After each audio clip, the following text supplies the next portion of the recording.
Here's a look at your daily market report on this Wednesday, the 11th day of September. The big auction yesterday as far as volume goes was the Kingsville livestock auction, where they had 3,620 head compared to 2 weeks ago. Limited comparisons with that lighter run. The steers were stayed at $5 lower. Heifers sold week to 7 lower.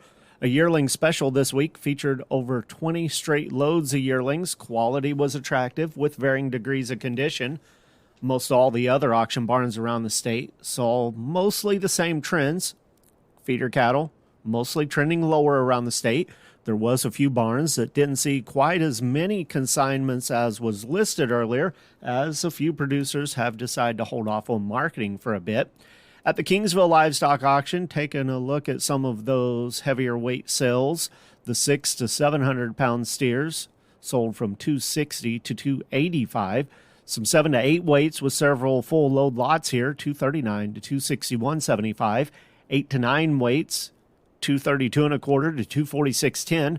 Had 2 loads of steers averaging 953 pounds at $226.60 and $226.75.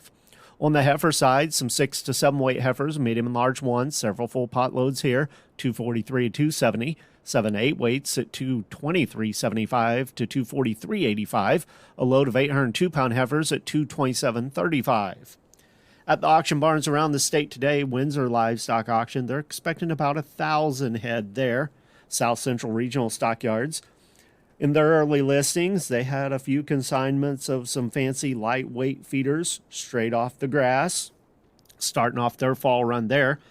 Springfield and Farmington both having sales as well today. Neither one of those had anything on early listings to talk about so far this morning.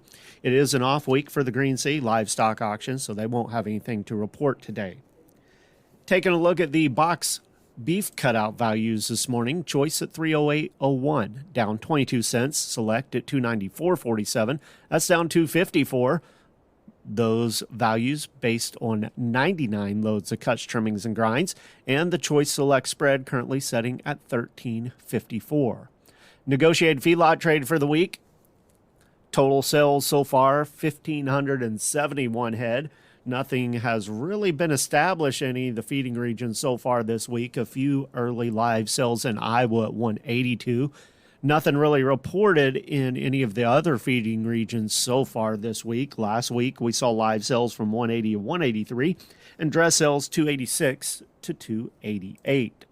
Taking a look at the futures markets this morning. On the Mercantile Exchange, live cattle are slightly lower. October down 35, 175.97. December at 176.17, down 25. September feeder cattle 35 cents higher at midday, 238.82. The rest of contracts 22 to 60 cents lower. October at 235.17. Lean hogs are all higher this morning, 32 cents to 60 cents. October 79.15. December 71.90. On the Board of Trade, September corn unchanged, $397.5. The rest of contracts fractionally to a penny lower. December, $404. Soybeans, September, 3/4 cent higher, $9.78 1/4. The rest of contracts 4 to 5 higher. November new crop beans at $10.02.5. Wheat contracts, no trading so far on the September. It's at $5.58 3/4. The rest of contracts, they're 5 to 6 higher. December, $5.80 1/4. With the Missouri Department of Agriculture, that's a look at your daily market report. This is Tony Hancock.